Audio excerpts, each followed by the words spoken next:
गजाज म्हणताय लय भारी दिसते तुझ्यासारखं या भूतलावर कोणी नाही लक्षात घे। पण आज माझ्या राजाचं नाव नुसतं मुखावरती आलं, कसं तेज आलं। आता आज असंच तेज घरी घेऊन जायचं, आनंदात उड्या।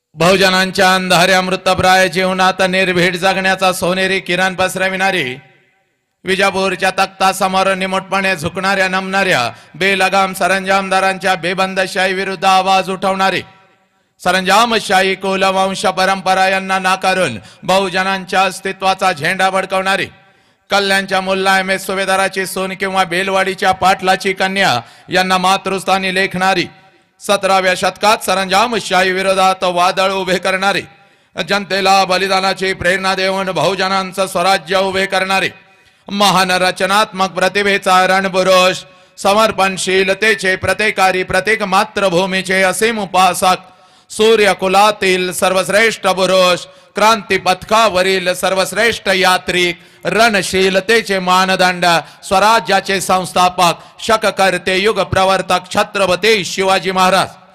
संपूर्ण स्वराज्याचे ज्ञानपीठ, विचारपीठ, प्रेरणापीठ म्हणजे माँसाहेब जिजाऊ। स्वराज्याचे स्वप्न पाहून ते छत्रपती शिवाजी महाराजांच्या मनावरती कोरणारे आमचे आबासाहेब म्हणजे शहाजीराजे भोसले, बुद्धिमान, पराक्रमी, अभ्यासू, जिज्ञासू, चारित्र्य संपन्न आणि छत्रपती शिवाजी महाराज यांनी तयार केलेले शिवराज्य, शिवनीती आणि शिवधर्माच्या रक्षणासाठी अखेरपर्यंत लढणारे आमचे शंभूराजे, शिक्षणाचे ज्ञानगंगा जनसामान्यांच्या घरापर्यंत, गोरगरिबांच्या हृदयापर्यंत पोहोचवणारे आमचे महात्मा ज्योतिराव फुले, क्रांतिज्योती सावित्रीबाई। कमवा आणि शिका, कमवा आणि शिका हा महामंत्र मुलांच्या मनामध्ये रुजवून त्यांच्यातला माणूस जागे करणारे आमचे कर्मवीर भाऊराव पाटील। मौमेना होणे आम्ही विष्णुदास, मौमेना होणे आम्ही विष्णुदास, कठीण वज्रास भेदो ऐसे, भले तर देऊ कासेची लंगोटी, नाटाळाचे माते हानुकाठी, हा क्रांतिकारक विचार संपूर्ण विश्वाला देणारे जगद्गुरु संत तुकोबाराया। हातामध्ये झाडू घेऊन, हातामध्ये झाडू घेऊन स्वच्छतेचा महामंत्र देत माणसांचे अंतर्मने स्वच्छ करणारी आमचे संत गाडगे बाबा आणि आपल्या लेखणीच्या जोरावरती संपूर्ण विश्वाला मानवता, समता, बंधुत्वता हा महामंत्र देणारे विश्वरत्न डॉक्टर बाबासाहेब आंबेडकर यांना विनम्र अभिवादन करून एक मुखाने आपण सर्वजण बोलू, बोला छत्रपती शिवाजी महाराज की, बोला भारत माता की, बोला छत्रपती श्रीमंत धर्मवीर संभाजी महाराज की, बोला विश्वरत्न डॉक्टर बाबासाहेब आंबेडकरांचा। चला, आजच्या या व्याख्यानाची सुरुवात अतिशय सुंदर झालेली आहे, पण माझ्या जमलेल्या लेखच्या युवकांनो लक्षात घ्या, आपल्या नजरेतून हे आजचं व्याख्यान आहे, पण माझ्या नजरेतून हे कोणतं व्याख्यान नाही। कारण शेकडो वर्षापासून व्याख्यानं होत आली, विचारवंतांचे विचार व्याख्यानाच्या माध्यमातून आमच्या कानापर्यंत आले, पण आमच्या कानातला विचार आमच्या मनाच्या गाभाऱ्यापर्यंत पोहोचला नाही, आमच्या काळजाच्या तळापर्यंत पोहोचला नाही, आमच्या मधला माणूस जागा झाला नाही। हे कोलाहलात साऱ्या माणूस शोधतो मी, गर्दीत माणसांच्या माणूस शोधतो मी, प्रचंड गर्दी या राष्ट्रामध्ये झाली माझ्या लेकरांनो, हे प्रचंड गर्दी या राष्ट्रामध्ये झाली, पण लक्षात घ्या बोटावर मोजण्यात पतच माणसं आज जिवंत राहिली, माणुसकी कुठे तर हरवत चालली। हे पोरांनो, कारण आजही या मातीमध्ये 4 वर्षाच्या लेकीवर अत्याचार होतो, आजही या मातीमध्ये लक्षात घ्या माझ्या लेकींच्या शरीराचे तुकडे तुकडे केले जातात। अरे पोरांनो, आजही 17-18 वर्षाचा पोरग हातामध्ये दारूचा ग्लास घेत हत्तीसारख्या बापाला कुत्र्यासारखं लाचार करत का पोरांनो? कारण आमच्या मधला माणूस कुठे तर हरवत चालला। म्हणून आज तुझ्या समोर उभा आहे बघ, आम्ही ही माती विसरलो, आम्ही आमचे महापुरुष विसरलो। अरे पोरा, ही माती कोणाची रे माझ्या राजा? ही माती आहे माझ्या बुद्धांची, ही माती आहे माझ्या स्वामी विवेकानंदांची, ही माती आहे माझ्या महावीरांची, ही माती आहे माझ्या जगज्योती बसवेश्वरांची, ही माती माझ्या कबीरांची, ही माती माझ्या छत्रपती शिवाजी राजाची, हे माझ्या संभाजी राजाची। पोरा,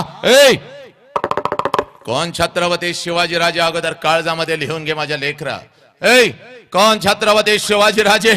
अरे ज्या राजानं स्वतःच्या स्वराज्यातल्या स्त्रियांना तर आया बहिणीचा दर्जा दिलास, ज्या राजानं स्वतःच्या स्वराज्यातल्या स्त्रियांना तर आया बहिणीचा दर्जा दिलाच, पण शत्रूंच्या स्त्रियांना या बहिणीचा दर्जा देणारा जगातला एकमेव राजा, ज्या राजाचं नाव छत्रपती शिवाजी राजा, ज्या राजाचं नाव छत्रपती शिवाजी राजा. मग या राजाच्या मातीमध्ये आज ही माझ्या लेकींचे तुकडे का पोरानो? हे आज हे आमच्या हातामध्ये दारूचा ग्लास का? हे पोरानो, कारण आमच्या मधला माणूस कुठे तर हरवत चालला. म्हणून आजचं हे व्याख्यान नाही माझ्या पोरा, आजचं हे आहे ते परिवर्तन आहे. बदलच झाला पाहिजे माझ्या लेकरा. एका तासामध्ये आपल्या अंतरंगामध्ये माणुसकीची ठिणगी पडली पाहिजे. आणि म्हणून तुला सांगतोय, हे व्याख्यान नाही तर व्याख्यानाच्या पुढचं एक पाऊल असतं, ज्याला परिवर्तन म्हणतात, ज्याला बदल म्हणतात. आणि हा जर बदल जाणून घ्यायचा असेल तर सगळ्यात अगोदर कृतज्ञता काय असते याची जाणीव तुम्हाला आम्हाला झाली पाहिजे. कृतज्ञतेचा अर्थ असा आहे, ज्या ज्या लोकांनी आमच्यासाठी काहीतरी केलं त्या लोकांच्यासाठी आम्ही काय केलं.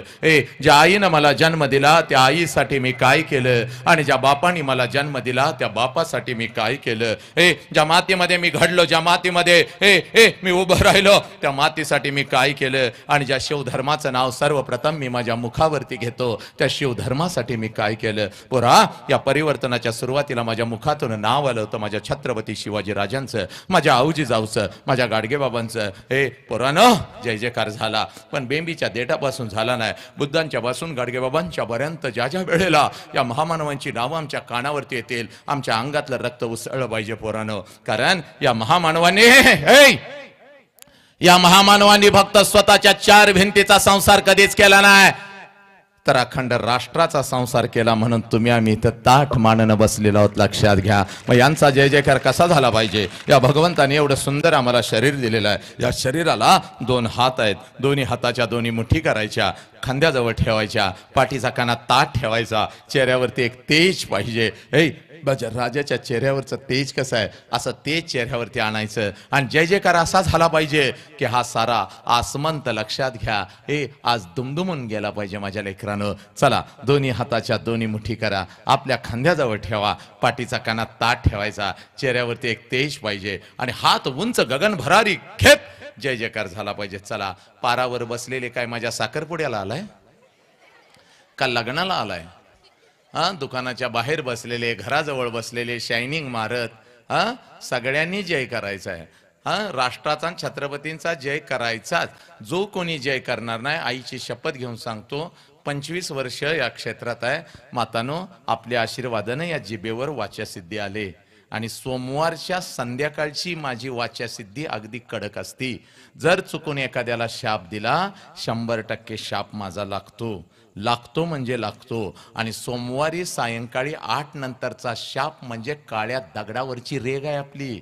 आणि शाप असा आहे, जो कोणी बेंबीच्या देठापासून जय म्हणणार नाही, अर्ध्या तासात त्याच्या छातीत दुखायला लागल, 1 तासात त्याला मेजर अटॅक येईल, उद्याचा दिवस ते काय बघणार नाही.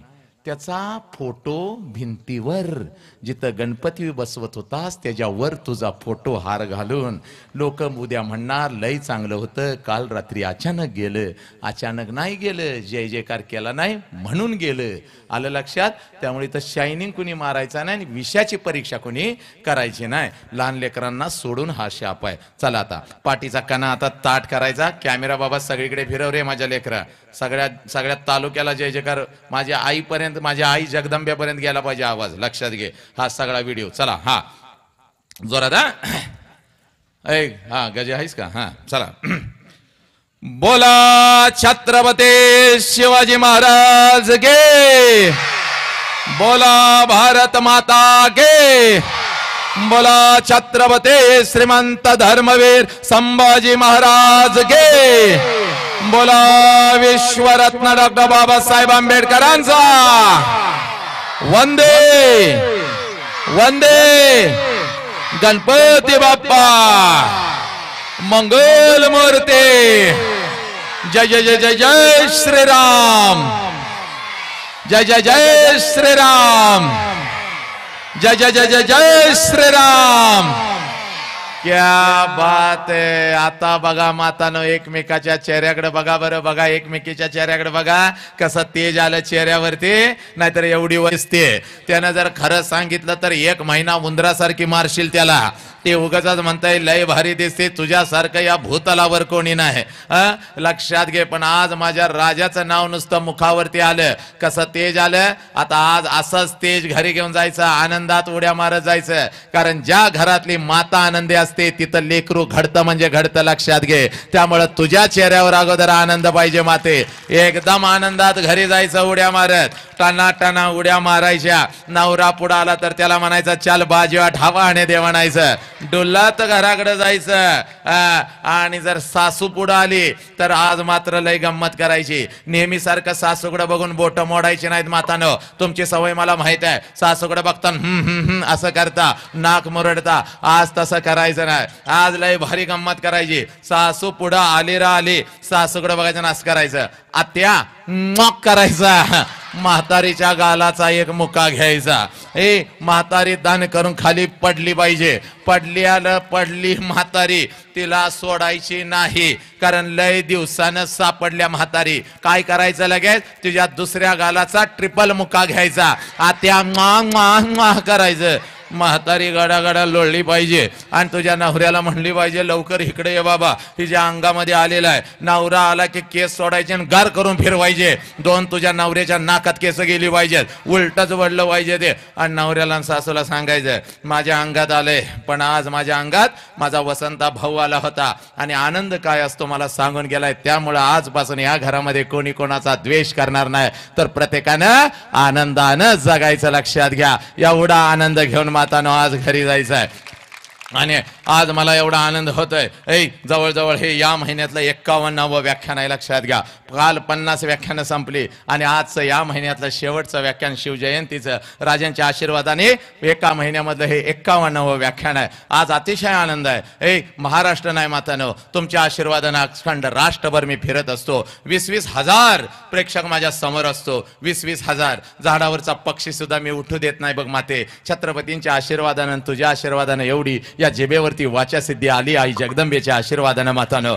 झाडावरचा पक्षी उठू देत नाही. कुत्री मांजरं सुद्धा या व्याख्यानाला येऊन बसतात. पण इयत्ता 1ली ते 4थीचं कार्ट जर माझ्या समोर आलं तर मात्र माझा हातपाय लटलटायला लागतात.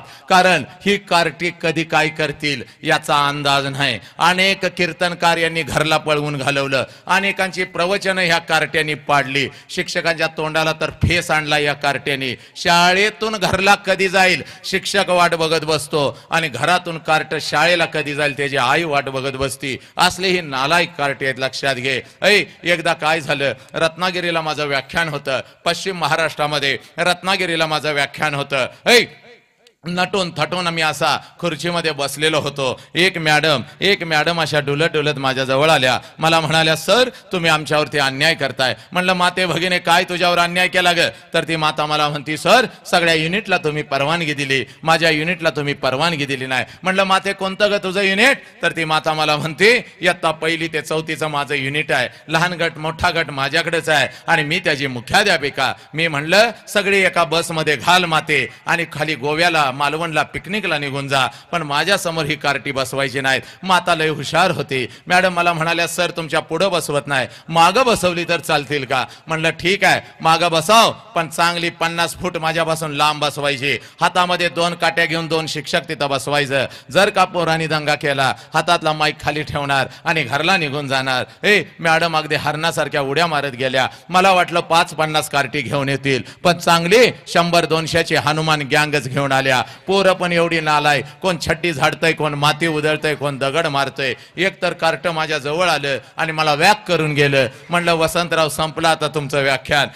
परिवर्तन नाही, व्याख्यान नाही, तुम्ही घरलाच जायचं. पण मग मी पण ठरवलं मातानं आज घरी जायचं. वसंत हंकारे नाव टाकायचं. तुझ्या भावाचे शेकडो नाही ग हजारांनो व्हिडिओ असे येतात बघ.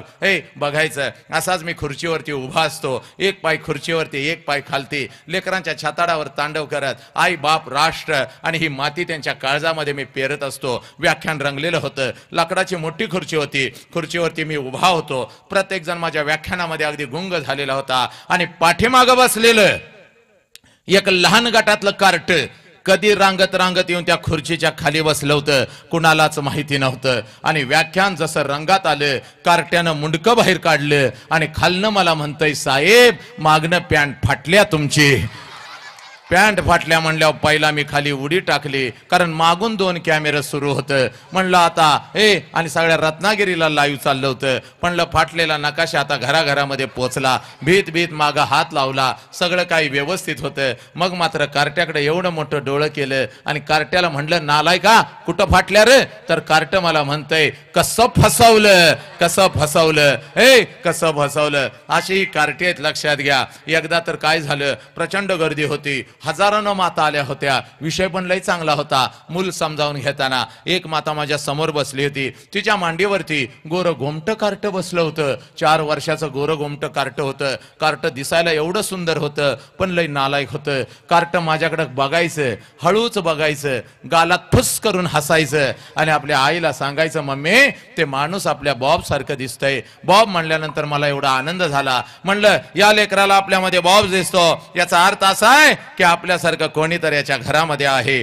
त्याची आठवण त्याला येते, म्हणून आपल्याला बॉब्स म्हणतंय. वा वा वा वा, आनंद झाला. मिशीला जरा हात लावला, कार्ट्याकडे बघितलं आणि कार्ट्याला म्हणलं, काय रे माझ्या सोन्या? सोन्या म्हणायचा अवकाश. कार्ट खालनं मला म्हणतंय, ये बॉब जरा इकडे ये. तसं त्याच्या आईनं त्याचं तोंड दाबून धरलं. आईनं तोंड दाबून धरल्यावर मी मात्र उठलो. म्हणलं, का ग माते भगिने, एवढा सुंदर माझा भाचा मला बॉब्स म्हणतो, याचा अर्थ असा आहे की माझ्यासारखं कोणी तर तुझ्या घरामध्ये आहे, त्याची आठवण त्याला येते, म्हणून मला बॉब्स म्हणतंय तर म्हणू दे की. तर ती ताई मला म्हणाली, दाद्या गप्प खाली बस, बॉब्स आमच्या कुत्र्याचं नाव आहे.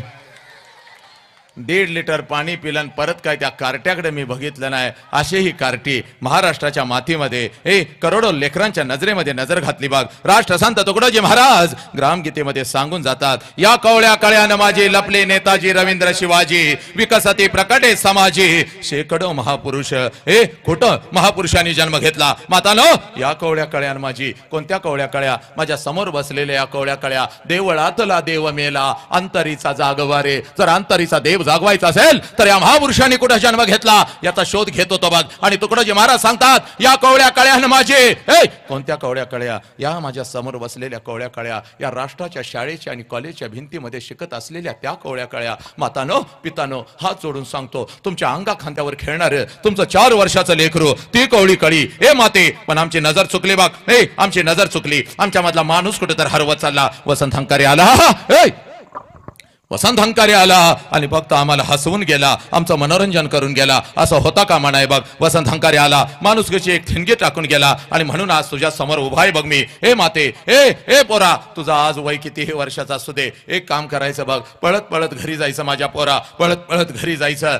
पळत पळत घरी जायचं. त्या आईच्या नजरेमध्ये नजर घालायची. त्या आईच्या नजरेमध्ये नजर घालायची आणि त्या आईला आज पहिला प्रश्न विचारायचा. पोरा, हा प्रश्न तू तुझ्या आईला कधीच विचारला नाहीस, पण आज पळत पळत जायचं बघ. आणि हात जोडून तुला सांगतोय पोरा, जर घरात गेलास आणि दिसल तुला तुझी आई आणि घरात असेल तुझा बाप, तर या जगातला सगळ्यात श्रीमंत माणूस तू आहेस पोरा. या जगातला सगळ्यात श्रीमंत माणूस तू आहेस, ज्याच्या घरामध्ये त्याचा आई बाप आणि तोही अगदी आनंदात आहे. कुबेराचं धन त्याच्या जवळ आहे बघ पोरा.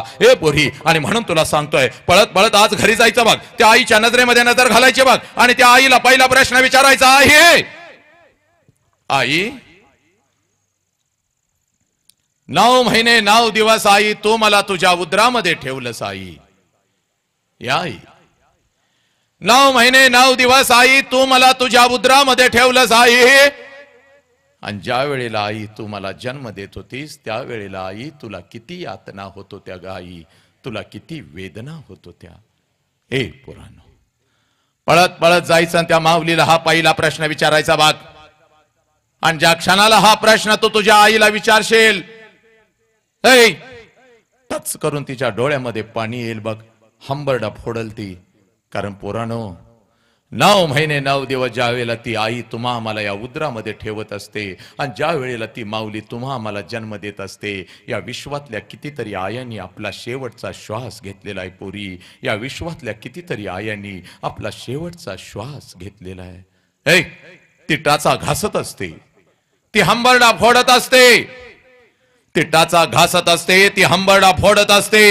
आणि समोर उभ्या असलेल्या डॉक्टरांना ती सांगत असते, साहेब माझा जीव गेला तरी चालेल साहेब, पण माझ्या पोटचं पोरग मात्र वाचलं पाहिजे साहेब, माझ्या पोटचं पोरग मात्र वाचलं पाहिजे. ए नालायकानो, ही आई तुम्हाला कळाली का? ही आई तुम्हाला कळाली का? ए नाही कळाली नालायकानो. त्याच आईला तुम्ही म्हणता, आई तुला काय कळतं ग? पोरी आज छत्रपतींच्या समोर सांगतो बघ, त्या आईला सगळं काही कळतं, म्हणून आज आपण इथं बसलेलो आहोत बघ. इकडे बघ, 103 ताप तिच्या अंगामध्ये असतोय नालायक हरामखोर. 103 ताप तिच्या अंगामध्ये असतो बघ, तरी सुद्धा सकाळी उठून ती माऊली तुम्हाला शाळेसाठी डबा करून देते. कारण आज जर मी माझ्या लेकीला डबा नाही करून दिला तर माझं लेकरू दिवसभर दुसऱ्याच्या डब्याकडे बघत बसल, माझं लेकरू उपाशी राहील, माझं लेकरू बाहेरचं उघड्यावरचं काहीतरी खाईल, माझं लेकरू आजारी पडेल. म्हणून 103 ताप अंगात असतो बघ. स्वतःच्या पायावर तिला उभं सुद्धा राहता येत नसतं, प्रचंड अशक्तपणा तिच्या अंगामध्ये आहे, तरी सुद्धा सकाळी उठून ती माऊली तुम्हाला डबा करून देती. ए पोरीनो, ही आई तुम्हाला कळाली का? नाही कळाली नालायकानो. याच आई बापाला आज आम्ही पोलीस स्टेशनला उभं करू लागलो, याच आई बापाच्या तोंडावर आज आम्ही थुंकू लागलो. बघ, जगातलं सगळ्यात मोठं शिक्षण पोरी तुला सांगतो बघ माझ्या राजासमोर. जगातलं सगळ्यात मोठं शिक्षण पोरी तुला सांगतो बघ माझ्या राजासमोर. पोरी बघ, ज्या क्षणाला तुझा जन्म झाला आहे, ज्या क्षणाला पोरी तुझा जन्म झाला, त्या क्षणाला या विश्वामध्ये सगळ्यात अगोदर तुझ्या गालाला जर पहिला स्पर्श कोणी केला असेल आणि तुझ्या गालाचा जर पहिला मुक्का कोणी घेतला असेल तर त्या माऊलीचं नाव आई आहे. सला त्या माऊलीचं नाव आई आहे. आनंदानं जर तुझ्या जवळ कोण उड्या मारत आला असेल, नालायक, आनंदानं जर तुझ्या जवळ कोण उड्या मारत आला असेल आणि या दोन्ही तळहातावरती जर तुला कोणी उचलून घेतलं असेल आणि तुझ्या गालावर जर पहिला आनंदाचा अश्रू कोणाचा पडला असेल सला, तर त्या देव माणसाचं नाव बाप आहे. सला त्या देव माणसाचं नाव बाप आहे. पोरा, हा बाप आम्हाला कळाला का? ही आई आम्हाला कळाली का? नाही कळाली रे नालायकानं. याच आई बापाच्या तोंडावर आज आम्ही थुंकू लागलो. याच आई बापाला आम्ही पोलीस स्टेशनला उभं करू लागलो. म्हणून आलोय बघ पोरी, पोरी म्हणून आलोय. माझ्या राजाचा आदेश आहे बघ, माझ्या राजाचा आदेश आहे बोरी. आणि म्हणून तुला सांगतोय, तू तुझी ओळख विसरलीस बाग. म्हणून हे हरामखोर कुत्रे 4-4 वर्षाच्या लेकीवर तुटून पडू लागले. इथं बसलेल्या प्रत्येक लेकीला मी सांगतो, तू तुझी ओळख विसरलीस बाग. तू का म्हणे होय मनाशी संवाद, आपलाच वाद आपणाशी. बाग, आमचा वाद आपल्याशी संपला बघ. स्वचा स्वशी संवाद संपला बघ पोरी. तुझी ओळख तू विसरलीस आणि म्हणून आज तुझ्या समोर आलोय. इकडे बघ, आज तुला तुझी ओळख तयार करून देतो आणि ही ओळख तू कधीच विसरायची नाहीस पोरी. ही ओळख तू कधीच विसरायची नाही. इकडे बघा पोरी, पुण्याच्या रस्त्यावरून एक माता हातामध्ये पिशवी घेऊन चालत होती बघ. पुण्याच्या रस्त्यावरून एक माता हातामध्ये पिशवी घेऊन चालत होती बघ. पिशवीमध्ये एक लुगडं होतं, अंगावरती एक लुगडं होतं आणि एवढीच तिची संपत्ती होती बघ. पुण्याच्या रस्त्यावरून ती माता चालत होती. समाज तिच्या अंगावरती शेण फेकत होता, चिखल फेकत होता, दगडांचा मारा करत होता. सगळं काही ती माऊली सहन करत होती बघ. एका पडक्या वाड्यामध्ये जात होती बघ. अंगावरचं शेणाने आणि चिखलाने माखलेलं लुगडं दूर करत होते बघ आणि पिशवीतला लुगडं अंगावरती चढवत होते. जेवढ्या वेदना तिच्या शरीराला होत होत्या त्याच्या कितीतरी पटीने वेदना तिच्या मनाला होत होत्या. सगळं काही ते सगळं काही ते विसरत होते. अंगावर पिशवीतलं लुगडं चढवत होते आणि समोर बसलेल्या त्या 8-10 लेकींना ती माझी सावित्री आई शिकवत होती. म्हणून या देशामध्ये लाखो सावित्री आई तयार झाल्या. त्या माझ्या सावित्री माईच्या खांद्याला खांदा लावून घराच्या बाहेर पडलेली ती माझी फातिमा शेख.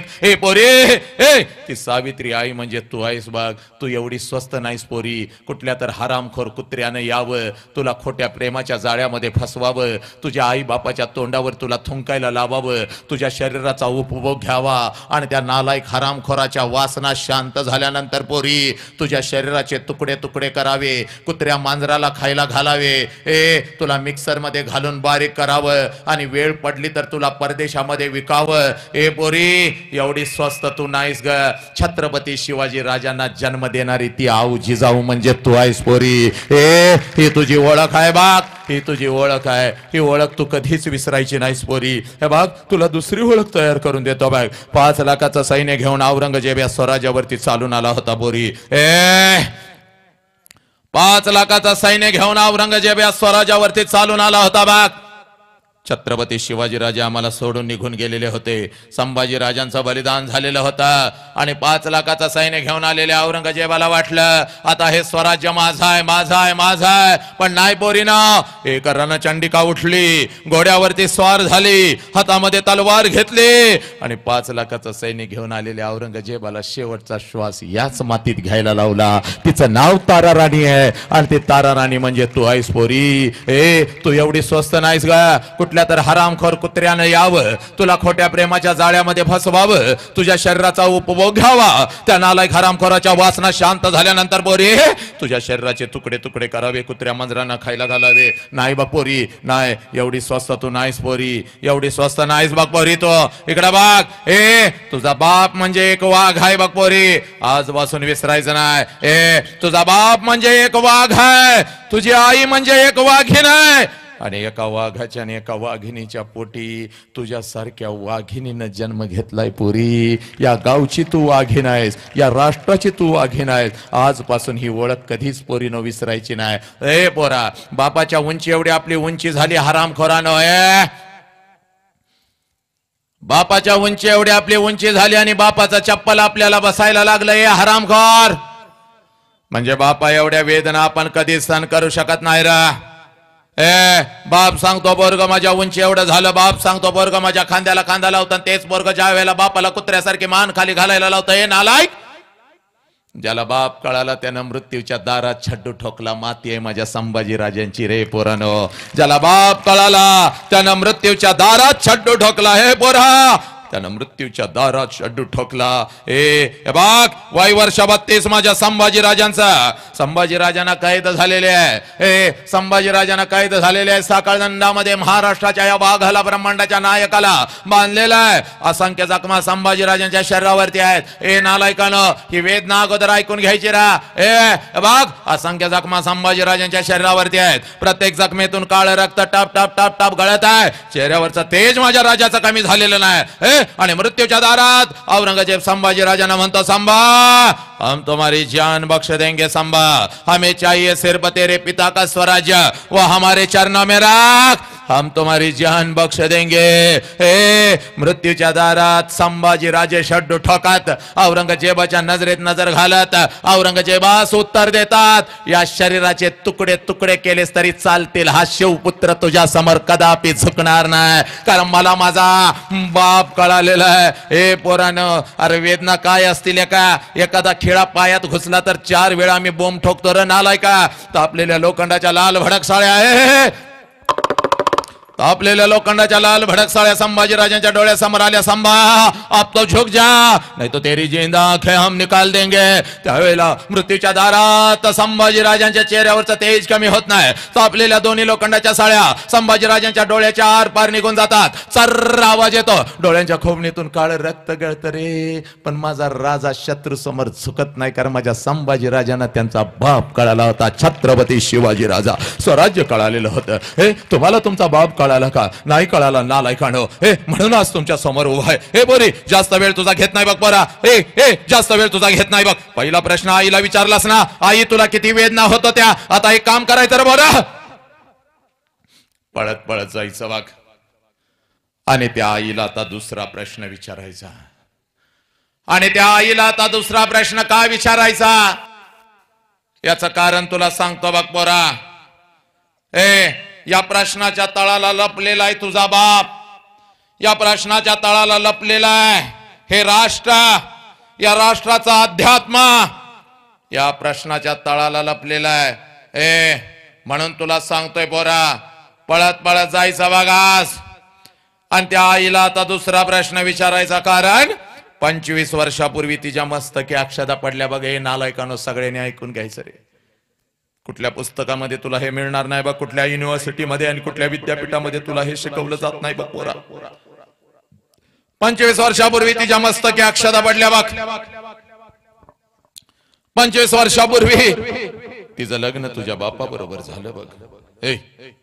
आणि ज्या क्षणाला तिच्या मस्तकी अक्षदा पडल्या त्या क्षणाला तिनं तिच्या आईला सोडून दिलं, तिनं तिच्या बापाला सोडून दिलं, तिनं तिच्या भावाला सोडून दिलं, घरदार सगळं सोडून दिलं आणि कशाचाही विचार न करता ती माऊली तुझ्या बापाचा हात धरून तिच्या सासरी आली. आणि सासरी आल्यानंतर एखादच वर्ष ती माऊली फक्त स्वतःच्या सुखासाठी जगली. आणि पोरानो, ज्या क्षणाला तुमचा जन्म झाला तिनं स्वतःच्या सुखाला आग लावली आणि ती माऊली फक्त आपल्या लेकरांच्या सुखासाठी जगू लागली. त्या माऊलीचं नाव आई आहे पोरीनो, त्या माऊलीचं नाव आई आहे. आज पळत पळत जायचं बघ, त्या आईच्या नजरेमध्ये नजर घालायची आणि त्या आईला आता दुसरा प्रश्न विचारायचा. आई 25 वर्षापूर्वी महिन्यातून 4-4 वेळेला तू तुझ्या माहेरी जात होतीस आई. आई 25 वर्षापूर्वी आई महिन्यातून 4-4 वेळेला तू तुझ्या माहेरी जात होतीस. तुझ्या आईला भेटायला, तुझ्या वडिलांना भेटायला, तुझ्या भावाला भेटायला. या आई, माझं बाई 1 वर्षाचं होतं, मला सुद्धा अंगा कांद्यावरती खेळवत मला सुद्धा घेऊन जात होतेस. माझ्या आजीला, माझ्या आजोबांना, माझ्या मामाला भेटवण्यासाठी माझ्या आजोळी. पण आई आता 25 वर्ष उलटून गेली आणि तू आता वर्षातून एकदा सुद्धा तुझ्या माहेरी जात नाहीस ग. का ग आई, तुला आता तुझ्या बापाची आठवण नाही का ग येत? तुला आता तुझ्या आईची आठवण नाही का ग येत? तुला आता तुझा भाऊ नाही का ग बोलवत? ए पोरीनो, फक्त एवढा प्रश्न त्या माऊलीला विचारा. हंबरडा फोडून ती रडेल बघ, तुझ्या गळ्यामध्ये पडेल बघ, तिच्या डोळ्यासमोर तिचा गरीब बाप येईल बघ, तिच्या डोळ्यासमोर ए तिची आई येईल बघ. हंबरडा फोडून ती रडेल बघ, हंबरडा फोडून ती रडेल बघ. तुझ्या गळ्यामध्ये पडल आणि तुला म्हणाल, खराय पोरी खराय, पोरी खराय.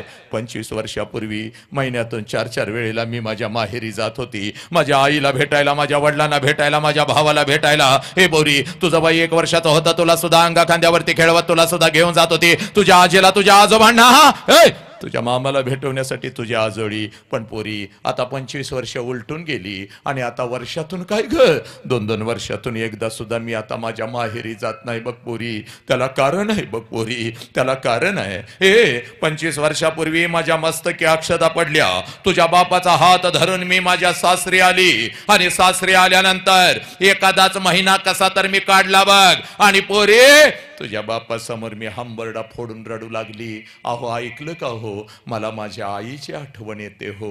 अहो ऐकलं का हो, मला माझ्या बापाची आठवण येते हो, मला माझ्या भावाची आठवण येते हो. आई बापाला सोडून असं कधी मी राहिली नाही हो. अहो कसं तरी होतंय, अस्वस्थ वाटतंय. जाऊ का हो, एकदा आई बापाला बघून येते हो, आई बापाला भेटून येते हो. माझ्या डोळ्यातलं पाणी आणि माझा हंबरडा पाहून, माझ्या डोळ्यातलं पाणी आणि माझा हंबरडा पाहून तुझा बाप खिशामध्ये हात घालत होता, एसटी पुरता पैसा माझ्या हातावर ठेवत होता आणि मला म्हणत होता, जा रडू नको, हंबरडा फोडू नको, जा तुझ्या आई बापाला भेटून ये. पण ऐक ऐक, पहिल्यांदा चाललेस म्हणून पाठवतोय बघ, सारखं सारखं तुला आता जाता येणार नाही बघ. हे बघ, आणि सारखं सारखं जायचं असेल तर कायमच तिकडे निघून जायचं. हे पोरी, एकीकडं माझं माहेर होतं, एकीकडं सासर होतं, मध्ये माझी घुसमट होत होती. तुझ्या बापाकडून एसटी पुरता पैसा मी घेत होती, हातामध्ये 2 पिशव्या मी घेत होती, एसटी मध्ये मी बसत होती, एसटी माझ्या माहेरी येत होती, एसटीतून खाली मी उतरत होती, घराच्या दिशेने मी धावत होती. कधी एकदाची माझी आई माझ्या समोर येईल आणि आईला कधी एकदाची मी कडकडून मिठी मारेन. कधी एकदाचा माझा बाप माझ्या समोर येईल आणि बापाला कधी एकदाची मी कडकडून मिठी मारेन. कधी एकदाच ते माझं लहान लेकरू अक्का अक्का अक्का करत माझ्या माग माग लागणार, माझ्या अंगा खांद्यावरती खेळणार, ते माझं लहान लेकरू माझा भाऊ कधी एकदाचा माझ्या समोर येईल आणि त्याच्या गालावरून हात फिरवत 10 रुपयांची नोट कधी एकदाची मी त्याच्या हातावरती ठेवेन. पुरी, तुझ्या बापाकडून एसटी पुरता पैसा मी घेत होते बघ, हातामध्ये 2 पिशव्या घेत होती, हातामध्ये 2 पिशव्या घेत होती, एसटी मध्ये मी बसत होती बघ, एसटी माझ्या माहेरी येत होती, एसटीतून खाली मी उतरत होती, घराच्या दिशेने मी धावत होती बघ, घराच्या दिशेने मी धावत होती. माझ्या नजरेच्या टप्प्यामध्ये माझं घर यायचं बोरी, माझ्या नजरेच्या टप्प्यामध्ये माझं घर यायचं. घराच्या अगोदर घराच्या समोरचं ते अंगण मला दिसायचं आणि बोरी, सगळ्यात अगोदर त्या अंगणात मला माझ्या बापाचं चप्पल दिसायचं पोरी. सगळ्यात अगोदर त्या अंगणामध्ये मला माझ्या बापाचं चप्पल दिसायचं आणि अंगणात बापाचं चप्पल दिसलं. अंगणात बापाचं चप्पल दिसलं र दिसलं की लांबूनच मला कळायचं माझा बाप घरामध्ये आहे, माझा आबा घरामध्ये आहे. कारण पोरी माझं बालपण अगदी तसंच गेलं होतं बघ. तिन्ही सांजाला जेव्हा शाळेतून मी घरी येत होते, अंगणामध्ये बापाचं चप्पल बघत होते, अंगणातूनच घरामध्ये मी शिरत होते. आबा आबा आबा उद्या तुम्हाला शाळेत बोलवलंय आबा, आबा आबा उद्या मला हे पाहिजे, आबा आबा उद्या मला ते पाहिजे. माझा बाप मला जवळ घ्यायचा, माझ्या गालावरून हात फिरवायचा आणि माझा बाप मला म्हणायचा, कार्टे मेलोय का काय ग मी, अजून येतो की उद्या तुझ्या शाळेत, घेतो तुला काय हवं ते. अगं ए पोरी अगं सकाळी शाळेला गेलीस की ग, जाताना एवढा एवढा डबा घेऊन जातेस. माझ्या लेकरा तुला भूक लागली असेल, अगोदर काहीतरी खाऊन तरी घे माझ्या लेकरा, अगोदर काहीतरी खाऊन तरी घे. माझा बाप स्वतःच्या हातानं मला घास भरवायचा, माझा बाप स्वतःच्या हातानं मला घास भरवायचा आणि माझ्या गालावरून हात फिरवत माझा बाप मला म्हणायचा, पोरी जोपर्यंत मी जिवंत आहे तोपर्यंत शिकून घे पोरी. हे पोरी जोपर्यंत मी जिवंत आहे तोपर्यंत शिकून घे पोरी. कोणी कोणाचं नसतं बघ पोरी. एकदा का बापाचा हात या डोक्यावरून उठला की सगळं जग आपल्याला परक आणि पोरक असतं बघ पोरी. मग शिकवलं, माझं लग्न झालं, तुझ्या बापाकडून एसटी पुरता पैसा मी घेत होते, हातामध्ये 2 पिशव्या एसटी मध्ये मी बसत होती, एसटी माझ्या माहेरी येत होती, एसटीतून खाली मी उतरत होते, घराच्या दिशेने मी धावत होती, माझ्या नजरेच्या टप्प्यामध्ये माझं घर यायचं, घराच्या अगोदर घराच्या समोरचं ते अंगण मला दिसायचं आणि बोरे सगळ्यात अगोदर त्या अंगणामध्ये मला माझ्या बापाचं चप्पल दिसायचं. आणि अंगणामध्ये बापाचं चप्पल दिसलं की लांबूनच मला कळायचं माझा बाप घरामध्ये आहे, माझा आबा घरामध्ये आहे. आणि मग अंगणातूनच मी माझ्या बापाला हाक द्यायची, आबा आबा. आणि आबा ही हाक माझ्या बापाच्या कानावरती पडताच जेवणाच्या ताटावरचा माझा बाप उठून पळत पळत बाहेर यायचा, माझ्या हातामधल्या पिशव्या घ्यायचा आणि कानात माझ्या हळूच मला विचारायचा, पोरी सासरी सगळं ठीक तर आहे ना ग पोरी, तुला मी चुकीच्या ठिकाणी तर दिलं नाही ना ग पोरी. आबाच्या डोळ्यातलं पाणी पुसत मी माझ्या बापाला सांगायची, आबा सगळं काही चांगलं आहे आबा, तुमची आठवण आली म्हणून आले आबा, तुमची आठवण आली म्हणून आले. माझ्या हातातल्या पिशव्या घेत माझा बाप अंगणातूनच माझ्या आईला हाक द्यायचा, अगं ऐकलंस का ग, पोर आले की ग आपली, पोर आले की आपली.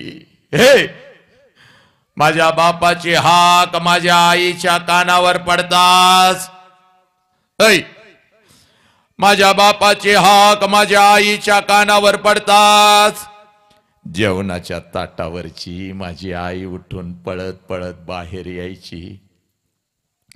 आईच्या हातामध्ये एक पाण्याचा तांब्या, दुसऱ्या हातामध्ये भाकरीचा तुकडा, तांब्यामध्ये भाकरीचा तुकडा बुडवायची, माझ्यावरून ओवाळायची, तुकडा इकडे इकडे टाकून द्यायची आणि मला म्हणायची, पोरी थोडं गाल पुढं कर की ग, ए पोरी थोडं गाल पुढं कर की ग.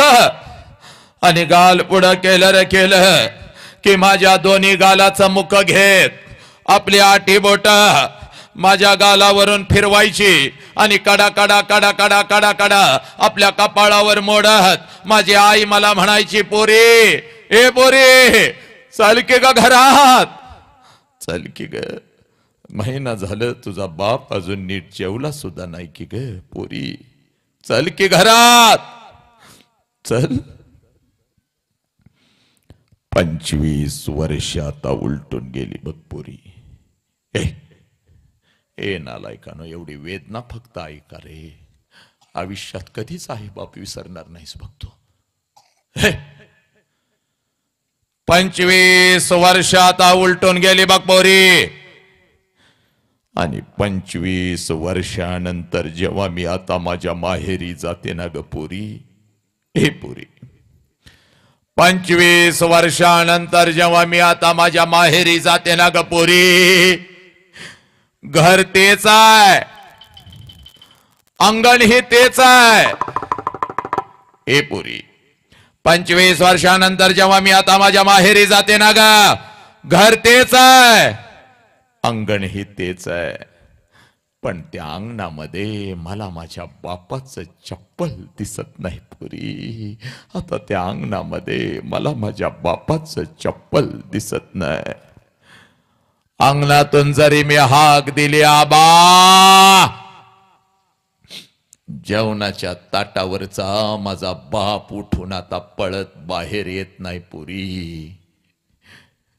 माझ्या हातातल्या पिशव्या आता माझा बाप घेत नाही पुरी. आणि माझ्या कानात आता मला हळूच विचारत नाही, पोरी कशी आहेस का पोरी, पोरी कशी आहेस. जेवणाच्या ताटावरची माझी आई आता उठून बाहेर येत नाही पोरी. अंगणातून माझा बाप आता माझ्या आईला हाक देत नाही पोरी. आईच्या हातातला तो पाण्याचा तांब्या आणि तो भाकरीचा तुकडा आता मला दिसत नाही पोरी. आणि माझ्या दोन्ही गालाचं मुक घेणारी ती माऊली मला आता त्या घरात दिसत नाही पोरी. मला आता त्या घरात दिसत नाही. 2 पावलं उचलून जेव्हा घरामध्ये मी प्रवेश करते ना ग, 2 पावलं उचलून जेव्हा घरामध्ये मी प्रवेश करते ना ग पोरी, भिंतीवरती मला माझ्या बापाचा फोटो दिसतो आणि काळीज माझ चर्र करत पोरी. काळीज माझ चर्र करत. बाप जिवंत असताना बापाला एखादं नवीन चप्पल घेऊन त्याच्या पायात घातलं असतं तर किती बरं झालं असतं. बाप जिवंत असताना, बाप जिवंत असताना एखादा नवीन शर्ट घेऊन त्याच्या अंगात घातला असता तर किती बरं झालं असतं. बाप जिवंत असताना थोडस तेल या ओंजळीमध्ये घेऊन बापाच्या डोक्यावर घातलं असतं तर किती बरं झालं असतं.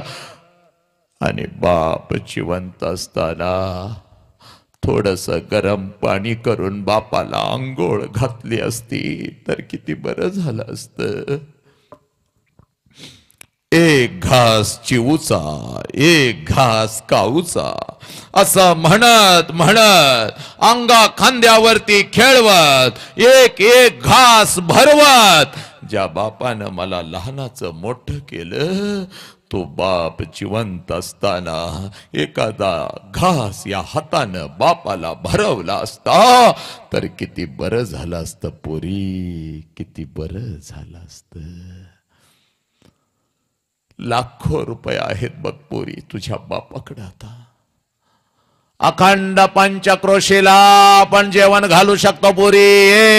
एका पत्र्याच्या घरात राहणारा तुझा बाप आता लाखोपती झालाय. अखंड पंचक्रोशीला आपण पंचपक्वानाचं जेवण घालू शकतो. पण एखादा घास जर मी बापाच्या फोटो जवळ धरला तर फोटोतून आता आवाज नाही येणार. पोरी कशी आहेस का पोरी, पोरी कशी आहेस.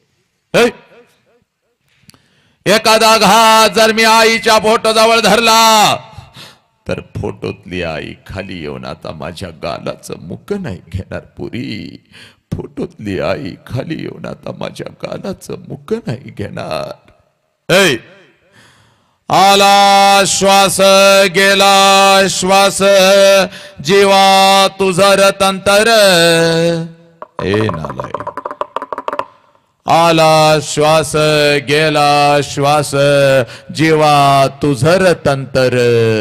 जगन मरण एका श्वासाचं अंतर. जगन मरण एका श्वासाचं अंतर. पोरीनो, छत्रपतींच्या समोर जगातलं सगळ्यात मोठं शिक्षण आता तुला सांगतो आणि मी तर थांबतो बघ पोरी. ए पोरी बघ, जोपर्यंत आई बापाचा श्वास सुरू आहे, ए नालायक, जोपर्यंत आई बापाचा श्वास सुरू आहे तोपर्यंत आई बापाच्या प्रत्येक श्वासाला जीव लावा. जोपर्यंत आई बापाचा श्वास सुरू आहे तोपर्यंत आई बापाच्या प्रत्येक श्वासावर प्रेम करा. एकदा का आई बापाचा श्वास निघून गेला, पोरा, भिंतीवरचा बाप खाली येऊन कधीच आपल्याला मिठीत घेत नसतो आणि भिंतीवरची आई कधीच आपल्या गालाचं मुख घेत नसती. उद्या डॉक्टर व्हाल, उद्या इंजिनियर व्हाल, उद्या वकील व्हाल, उद्या लाखो आणि करोड रुपये कमवाल आणि ते लाखो आणि करोड रुपये त्या तिरुपतीच्या चरणावर जरी तुम्ही ओतलेत आणि ते लाखो आणि करोड रुपये त्या शिर्डी साईबाबाच्या चरणावर जरी तुम्ही ओतलेत तर तो शिर्डीचा साईबाबा आणि तो तिरुपती तुझा गेलेला बाप तुला परत नाही आणून देऊ शकणार पोरा. म्हणून तुला सांगतोय, तुझ्या आयुष्यामध्ये तुझा एकच देव आहे, ज्या देवाचं नाव साला बाप आहे पोरा. आणि तुझ्या आयुष्यामध्ये तुझी एकच देवी आहे, ज्या देवीचं नाव आई आहे. पण याच आई बापाला आम्ही लाचार केलं, भुकेपोटी नाही अन्न आणि मेल्यावरी पिंडदान. हे नालायक हरामखोरानो, माये बाप केवळ काशी त्याने न जावे तीर्थाशी. हे नालायक पोरी, ए नालायकानो पोरानो, अरे तुमच्या हातामध्ये मोबाईल कसा आला याचा विचार तरी केला का तुम्ही कधी? आईला धमकी देतेस ना ग पोरी, मला मोबाईल पाहिजे नाही तर मी काहीतरी करून घेते बघ, मला मोबाईल पाहिजे नाही तर मी अभ्यास करणार नाही बघ. अगं जेवणाच्या ताटावरचा तुझा बाप उठतो की ग, गावातल्या चौकात कोणासमोर तर झुकतो. 2% दे, 3% दे, 10% दे, पण मला पैसा दे, माझ्या लेकीला मोबाईल घेऊन द्यायचा आहे. हे तुझ्या मोबाईलसाठी तुझा बापानं स्वतःला विकलं की ग? आणि त्या मोबाईलवर नको ते चाळे करता, त्या मालिका आणि त्या मालिकामधून तुम्हाला नको तसं वागायला शिकवणारे आणि रमी खेलो म्हणून सांगणारे ते बेगडी नायक तुमचे आदर्श झाले. पण तुझ्यासाठी झिजलेला, तुझ्यासाठी स्वतःला विकून घेतलेला बाप तुला कळाला नाही, तुला आई कळाली नाही. हे नालायकानो, बापानं मोबाईल नाही दिला म्हणून आत्महत्या करता लाज वाटते का रे हरामखोरानो? बापानं मोबाईल नाही दिला म्हणून आत्महत्या करता नालायकानो. हे नालायक, कधी बापाची टाच हातात घेतलीस का ग? 50 भेगा पडल्यात की तुझ्या बापाच्या टाचला. अगं सकाळी 5 वाजता थंडीमध्ये झोपलेली असतेस ना ग अंगावर चादर घेऊन, तेव्हा शेतामध्ये ते बिचार गरीब पाणी पाजत असतं की ग.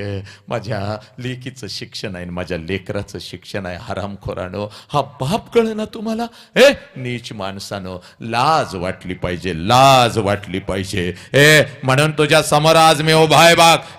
बाग, आज नाही तर परत कधीच नाही. जास्त वेळ तुझा घेत नाही बाग, आज नाही तर परत कधीच नाही.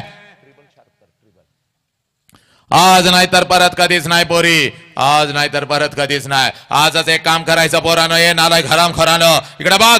चितेवर झोपलेल्या बापासमोर कितीही बोंबललास, नीट लिहून घे रे. चितेवर झोपलेल्या बापासमोर कितीही बोंबललास आणि कितीही रिंगानं टाकलीस त्याच्या आहे भोवती, चितेवर झोपलेला बाप उठत नसतो. कदाचित घरात झोपलेला बाप नक्की तुझा आवाज ऐकून उठल, म्हणून सांगतोय जा घरात आणि दे बापाला आज हाक पोरा. बघ, 2 प्रश्न आईला विचारलेस पोरी. हे पोरा, आता फक्त त्या बापाची वाट बघायची बघ घरात.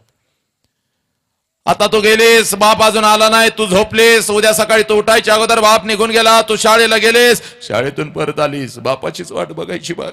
आईला कुठला प्रश्न विचारायचा नाही. 5 वाजलेत, बाप अजून आला नाही. 6 वाजलेत, बाप अजून आला नाही. 7 वाजलेत, बाप अजून आला नाही. जास्त वेळ घेत नाही तुमच्या आयुष्याचा आहे. 6 वाजलेत, अजून बाप आला नाही.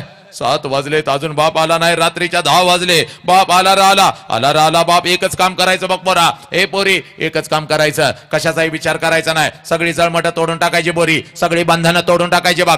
सगळी जळमट, सगळी बंधनं तोडून टाकायचे. पळत पळत जायचं बघ पोरी, पळत पळत जायचं आणि समोर उभे असलेल्या आपल्या बापाला कडकडून मिठी मारायची. एवढ्या घट्ट मिठी मारायची, एवढ्या घट्ट मिठी मारायची, एवढ्या घट्ट मिठी मारायची. तुझ्या बापाच्या डोळ्यामध्ये टच करून पाणी आलं पाहिजे. ते पाणी तुझ्या गालावर पडत तुझ्या बापाने तुला विचारलं पाहिजे, पोरी काय झालं ग पोरी? असा हंबड तू कधीच फोडला नव्हतास, काय झालं? शाळेमध्ये कोण काय तुला बोललं का? आई काय बोलली का? बाई काय बोलल्या का? तुला काय हवं का? तुझी आई काय बोलली का? काय झालं का पोरी? त्यावेळेला बापाच्या डोळ्यातलं पाणी पुसत बापाला सांगायचं, पप्पा, ओ पप्पा, मला कोणी काही नाही बोललं पप्पा, मला आई काय नाही बोलली, मला बाई काय नाही बोलल्या, मला कोणी काय नाही बोललं, माझ्या मैत्रिणी काय नाही बोलल्या पप्पा.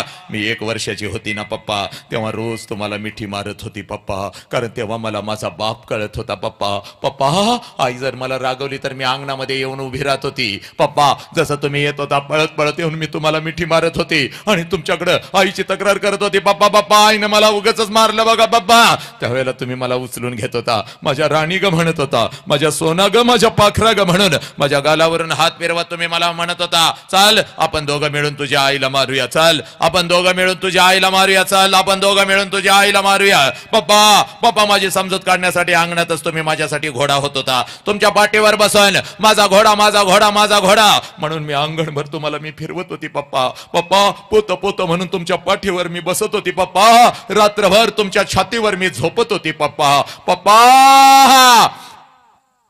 मी 1 वर्षाची होती तेव्हा रोज तुम्हाला मिठी मारत होती, कारण तेव्हा मला माझा बाप कळत होता पप्पा. आता मी मोठी झाली पप्पा, आता मी शाळेला जाते, आता मी कॉलेजला जाते, तुम्ही आता मला बंधनामध्ये ठेवता, इकडे का गेलीस तिकडे का गेलीस, हे का केलंस ते का केलंस पप्पा. तुम्ही आता मला आवडत नाही पप्पा, तुम्ही मला आता आवडत नाही पप्पा. आय हेट यू पप्पा, आय हेट यू पप्पा. मला काय लागलं तर मी आईला मागते पण तुमच्या समोर येत नाही पप्पा. पण पप्पा आज गेली होती गावाच्या चौकात, एक परिवर्तनाचं वादळ ऐकून आली पप्पा, आणि माझा हरवलेला बाप मला परत मिळाला पप्पा, म्हणून मिठी मारते पप्पा. माझा हरवलेला बाप मला परत मिळाला पप्पा, म्हणून मिठी मारते. हे पोरीनो, हे पोरानो, पळत पळत जायचं बघ आणि त्या बापाला अगोदर कडकडून मिठी मारायची बघ. पळत पळत जायचं आणि त्या बापाला अगोदर कडकडून मिठी मारायची, कारण पोरानो जास्त वेळ तुझा घेत नाही, 5 मिनिटांमध्ये थांबतो बघ. पण ऐक पोरी, पळत पळत जायचं त्या बापाला मिठी मारायची, कारण पोरा बापाची किंमत त्या पोराला विचार. नालायक, बापाची किंमत त्या पोराला विचार, ज्याचा बाप त्याला लहानपणी सोडून निघून गेलाय बघ. कधीतरी एखाद्या अनाथ आश्रम मध्ये जायचं रे नालायक हरामखोर, कधीतरी एखाद्या अनाथ आश्रम मध्ये जायचं. 7-8 वर्षाचं पोरग हातामध्ये थाळी घेऊन भात खात बसलेलं असतं. त्या पोराला फक्त विचारायचं त्याच्या कानात, तुझ्या बापाचं नाव काय रे? हातातली थाळी फेकून देतं, तोंडातला भात काढून टाकतं, आणि ते पोरग म्हणतं मला आई पण नाही आणि मला बाप पण नाही. माझ्या आईनं कधी मला घास भरवला नाही, माझ्या बापानं कधी मला अंगा खांद्यावरती खेळवलं नाही. 2 दिवसाचा होतो, इथं आलो, इथंच मोठा झालो. कसा असेल माझा बाप आणि कशी असेल माझी आई, कसा असेल माझा बाप आणि कशी असेल माझी आई. रोज वाट बघतोय कोणी तर पळत येईल का, मला कडकडून मिठी मारेल का, आणि माझ्या कानात हळूच कोण तर म्हणेल का, पोरा मीच तुझा बाप, मीच तुझी आई. बापाची किंमत त्या पोराला विचार पोरी, ज्याचा बाप त्याला लहानपणी सोडून निघून गेलाय बाग. तुमचा बाप ज्या वेळेला तुम्हाला लग्नाच्या तुमचा बाप ज्या वेळेला तुम्हाला सणासुदी दिवशी कपड्याच्या दुकानामध्ये घेऊन जातो ना ग पोरीनो, पोरा, तेव्हा सगळं कपड्याचं दुकान तुम्हाला तुमचं वाटतं, कारण तुमच्या पाठीमाग साला तुमचा बाप उभा असतो.